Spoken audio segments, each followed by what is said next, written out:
In today's video, folks, we are asking the big questions about Red Skull. Is he worth the money? Is he worth the time blitzing? And most importantly, where in this game is he going to be good? Let's find out together right now.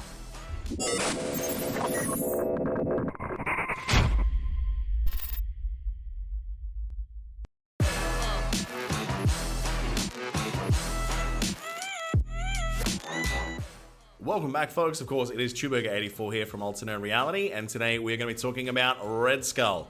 So let's start off with talking about the money for this character. Now, I, in the past, have not done opening videos because I have a bit of a thing against loot boxes.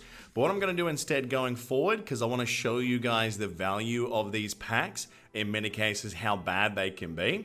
So if you are someone under the age of 18 or someone who does have an issue with loot box or gambling related problems, I want you to look down it and look for the timestamp. Skip this particular section because we're about to open some orbs. So this cost 160 Australian dollars. I know it's $100 right now to get the full kit to unlock this guy. It is ridiculously expensive. And when we talk about the breakdown of this character, in many ways, I don't think it's worth the money spending on him, even though he's going to be very good at what he does. So let's go through and see how the orbs look for this guy. Orb number 1, all greens, never good. Number 2, more greens. All right, so getting 6 a hit so far. There's a blue, getting a 20 is always nice. Because realistically, with new characters like this, especially if they're war-oriented, you want to try and get them above 4 stars. Now, it's completely out of your control. There's no rain dance or seed theory in particular that works to try and get the pulls that you want to. But it is what it is. So let's keep opening these nice and quick, folks. We're seeing lots of green, which definitely does not feel good for value for money right now. There's a 10 this time on the blue. Was hoping for another 20. Not the case. All right, 6 to go, folks. There's a 12. Okay, so it's not the end of the world. I think we're going to fall short of 6 star. So we're definitely going to have to do... Off 6 star. Off 4 star. So I'm definitely going to have to do some blitzing when this guy is officially launched into the game in a couple of weeks via Blitz. But let's see how we look today. All right, we got 8. And then finally, we finish up with another 8. Okay, so if we go to our character select screen, we got 110 shards from the offer, and we only pulled 136 from 16 orbs, which feels very, very low. He is a 100 or a 3-star unlock. As you can see, my red star pulls for this guy earlier today were very terrible. So let's recruit him now. All right, we're going to do that. We're going to rank him up as high as we can, which is only going to be to 4 stars at the moment. And yeah, with a couple of blitzes, we might be able to get him up to something usable. Let's take him straight up to level 60 so we can go through the abilities for you today. So he does seem so far like he's going to be a war defense specialist. That's definitely the way that his kit is starting at this stage. I'm just going to upgrade him enough that we can basically go through and talk about each of his abilities maxed. He's definitely worthwhile taking up onto T6 on all 3 of his first abilities, and definitely taking some T4 abilities in here as well. All right, so let's maximize our friend here. So the primary ability, what you're effectively doing with him is you're being able to apply defense down when he fires his target. Now the T4 on this guy, I actually don't think it's worth it, even if you did have very high red stars.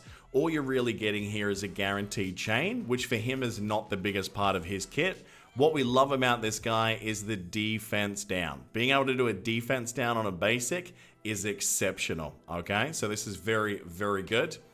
Then, of course, we go into his special ability, folks. Now, this is where he's going to be summoning some extra minions onto the board. But more importantly, what he's doing with this is he's going to be increasing the speed bar for himself and all allies by 30%, which is a reasonable amount. And on a 4 ability cooldown, that's actually not too bad. You're going to be able to use this reasonably often. And the big thing here, which is important for his ult, is that on war defense, you get to generate 2 ability for yourself. Now, all you're getting up here is a little bit more damage for these minions and some extra guarantee of summons. The reality is at the moment, I wouldn't recommend this right now, but once we get the summoners rework, I think he's going to be much better, and then you will definitely want to upgrade that ability using the orange materials. As for right now, though, if you are getting Red Skull right out of the gate, I would wait at this point. Now, his ultimate is awesome. The fact it's going to apply offense up to himself and 3 random allies as well, or an extra 2, I should say, for 3 total. Now, this one you probably do want the T4, the orange upgrade in this ability, because you're going to get offense up for everyone, and then 50% extra damage. Okay, all good so far. But more importantly, then you're going to get assists from 5 Hydra allies. You see, the thing is, you're going to get only 50% damage primarily when you call people in, but this is going to add increased damage because they've all got offense up. This is a huge part of his kit and is absolutely essential if you are going to want to get the most out of Red Skull, especially in war, all right, to be able to blitzkrieg your enemy. Now, this one here, the fact that it is 5% scaling damage across the board and speed and damage always ties together. I wouldn't say it's the greatest orange ability upgrade in the game, but as far as T4 materials go, I think it could certainly do worse than doing this particular ability. So I really like his kit. It's simplistic in the fact that he's going to summon people, he's going to provide a lot of benefits to those around him, and these upgrades are not too bad, especially when we're talking about the speed. Now, the fact that this speed is going to be applied to everyone for a total of 15% raw speed, the fact that he's going to be increasing everyone's turn meter by 30% up here, on his ultimate, means this team has the potential to go very fast, okay? Now, their natural speeds are quite slow, so if you do have a character that can put speed down on this guy early, he's going to struggle. If you've got the ability with someone to be able to lock him down with an ability block, he's going to struggle. So I really like the kit for him for war defense, mainly for this passive ability right here. As long as he has charged and he starts on spawn with 8 charged, every time a Hydra minion dies, he will free resurrect one of them with 2 death proof, which is insanely good. Now, the best part about it though is that he is going to have a reduction in damage of 25% for each Hydra minion he has next to him. In other words, you can't kill him until the minions are at least 1 down. All right, so you're gonna have to kill a lot of minions before you get to that point, unless you're using a character that is able to stop revives from happening. Hint, hint, nudge, nudge. There's a very logical counter to Red Skull, okay? So I like him, but let's have a look at where we think this guy is gonna be worth spending time with this character in the game. Is he gonna be good in War, Blitz, Arena, and Raid?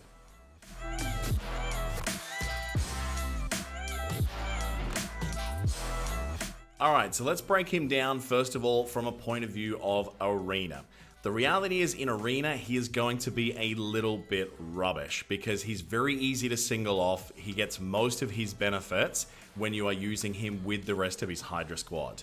Because remember, the benefits that he gets of being unkillable, it only comes from his passive ability, which is all about reducing that damage per non-summoned Hydra ally. The only way he might be usable with that particular thing there is if you had some monster red stars on 2 of the minions, and then maybe some sort of Crossbones Winter Soldier combo, letting him do his thing. The reality is it's a very, very slow team, and Arena right now is dominated by teams that are able to explode out of the gate and cause a lot of damage up front. With big red stars, maybe you could get around that, but I think there is too many counters to this. You get a Black Bolt in Arena, it is over. All right, this guy will be absolutely useless. Having defense down on a basic is nice, but the fact that you can block a lot of what he's going to do and that he won't get this ability energy to make his ult available on turn 2, he's just too slow to power up. The thing that this team is good at is swallowing a lot of high immediate damage and losing some minions out of the gate in war and then resurrecting them, and then you can basically ride that wave to counter characters like Phoenix, for example. In Arena though, I think he has far too many flaws to be good, and those 2 things we've just mentioned, which are war defense specific, I think block him out too much from that particular game mode because you cannot protect him, he doesn't scale up fast enough, and he doesn't benefit every character. He'll only really benefit other Hydra tunes. So folks, if you're an Arena meta person, I do not recommend Red Skull at this time.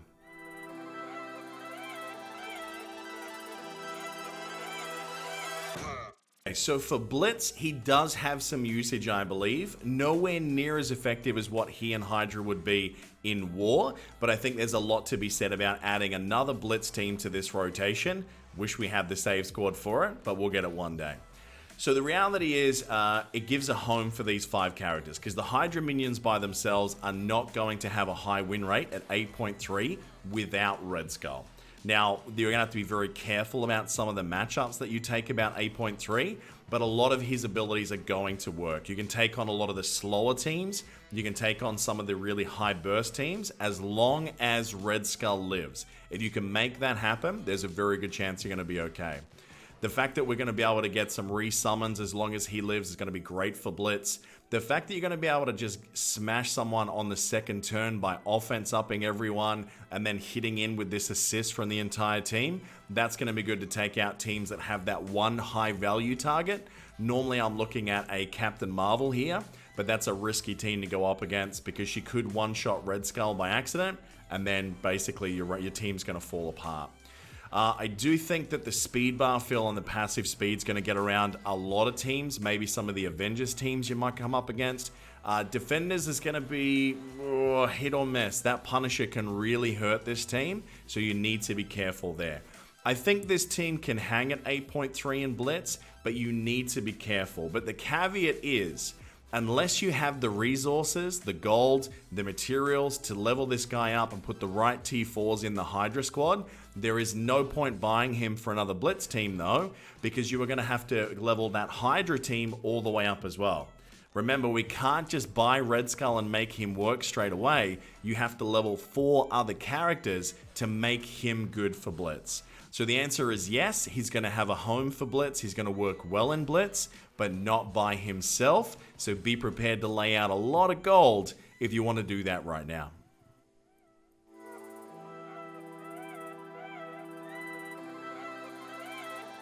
Alright, let's talk about Red Skull in Raid. Now, I don't think the Hydra team collectively is very good for raids because they are so slow to get going. You are going to need a character that has an auto taunt, alright? Someone that's either going to do something like, let's say, Drax, who's going to taunt up front to protect Red Skull.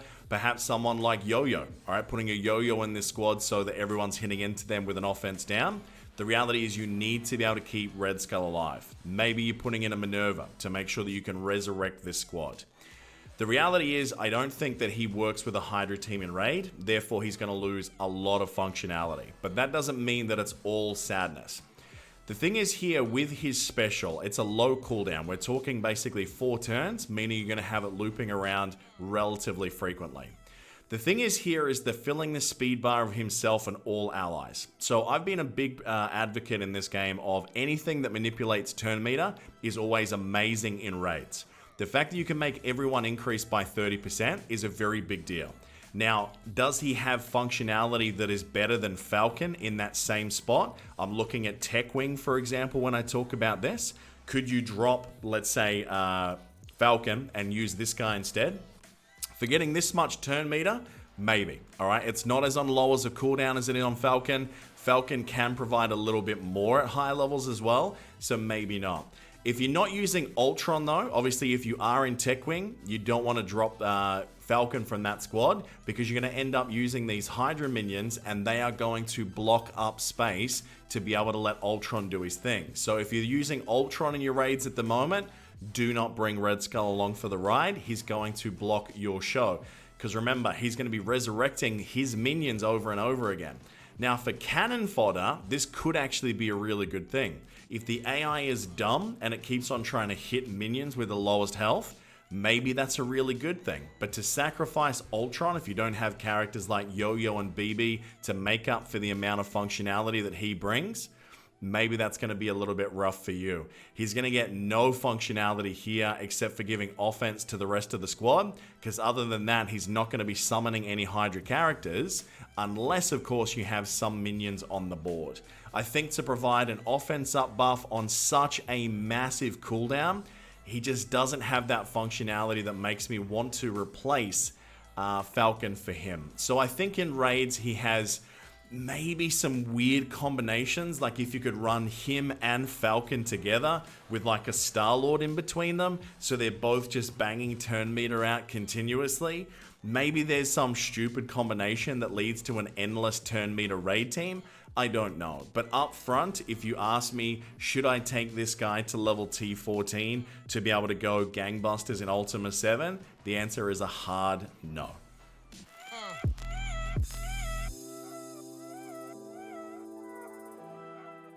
Alright, so we have to finish strong with this guy, and what better way to talk about war. Now this guy on war defense is going to be awesome, alright? He's going to have a defense team as long as you have all the Hydra characters ready. I must stress that, because remember, most of the rest of this team is doing the real work. His job is just to basically keep bringing them back so that they can do their thing with the rest of the Hydra minions except for Grenadier. So when we go through this guy's kit in war specifically, his basic is awesome, alright? Mainly because on war defense, every time he uses a basic ability, you can make a taunt happen on the opposing team. Now, in most of the time, this is going to be excellent. It's going to suck if you accidentally get called on a random assist because you're using not a full Hydra team and he hits someone that you don't want him to. That might lead to an unnecessary taunt. But in most cases, if you can make sure that a Minerva is going to be able to get hit, or someone that's a priority character, not that you're controlling it because it's war defense, I think this is going to have some really irritating functionality. There's a lot of taunts that are going to go off, and that character is also going to get defense down. So that means priority targets, if the AI is clever, is going to be very, very effective for this team. Now, the biggest part of his kit that allows him to really go quickly, to allow him to scale up quickly, is getting this off, all right?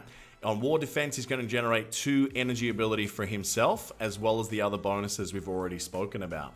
And that really comes into play for his second turn, which will be for Storm Assault, where he gives offense up to his Hydra buddies, and everyone bomb rushes that primary target, which remember, probably is taunted and defense down if all has gone well by the time we get to this happening. So that's really, really good. Now in war defense as well, the fact that he's going to have basically invulnerability. You're not going to be able to kill this guy out of the gate if it's all functioning properly and coded correctly, as long as he has those functions, that Hydra team with him to the end. If they're all there, you're not going to be able to kill this guy. You're going to have to kill 8 separate minions before you can touch this guy, unless you're blocking their resurrection. There's a very hard counter. Black Bolt is going to annihilate this, whether it's with Inhumans or without. There's a few other characters that I believe are hard counters to this guy as well, which I'm going to talk about in another video this week.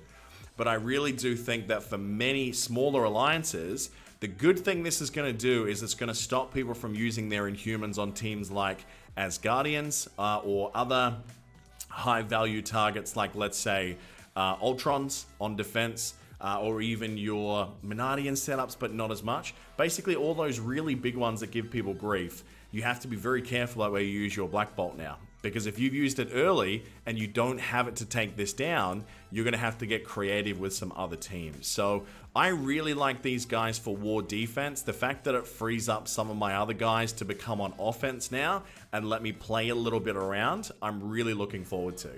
The downside is it's a team that in war I'm never going to get to play because they work the best when I'm not playing them, which bothers me greatly. I love theory crafting, I love playing my characters, and I don't get to do that with this.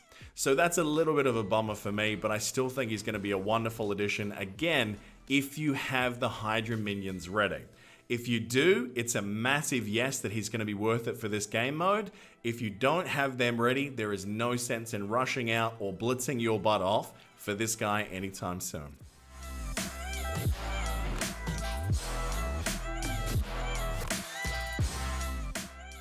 Alright, so let's summarize and make the big decision, folks. Is this guy worth the time, the energy, and the effort right now? So you are going to need to have your 4 Hydra minions ready, preferably with decent red stars. If you don't have that, stop the video now. No, don't rush out and buy Red Skull. If you want to have a boost to your arena meta, no, he's not worth it. If you're wanting to get a massive boost for Ultima 7 daily, no, he's not worth it. For Blitz, yes, it's going to allow another team, but only if you have those Hydra guys ready, and the same goes for War. War is where he excels. This is only a benefit 3 to 4 times a week, and you don't get to play him. So for me, this is a purchase or a blitz effort that I think if you really wanted to, you could skip. It is not going to affect you or your alliance too much going forward because you can only field 8 teams. And if one of those teams that you have is the Inhumans or just Black Bolt, you're going to be able to wreck this team so hard, and as long as you're conservative with the rest of your attack strategy, it's not going to matter that much because you can work around the Hydra team. So I think for me right now, is it worth $160? I mean, nothing in this game is worth $160, but is it worth 160 Australian or $100 US? Right now, no. Not when we know that Thanos and the Black Order are coming. If it was me, who is not a content creator, is an idiot with things like $160, I would skip it. I would wait and just wait until he becomes farmable. Talk to your alliance about it, but ultimately, yeah, if you like Blitz, by all means go after it. He's great for war, but for me, this guy would be a pass for the effort and the money is now. But for war defense, he will be worth something you want to farm towards in the long term. So what do you guys think about this new video format? We're going to keep doing this with new characters going forward. Put in the comments below what you did like, what you didn't like. We'll make this better value for you guys over time. Make sure you hit like, subscribe, and the notifications bell. And one last favor, folks. If you like the podcast that Alternate Reality does, head over to ANR Podcast, our second channel, and you can see all of our different podcasts available there. Some of them are safe for work, some of them not so much. Make sure you subscribe to that channel, guys. It helps us grow. At the moment, it's not monetized. We'd love to change that. And thank you all for your support. Until next time, cheers.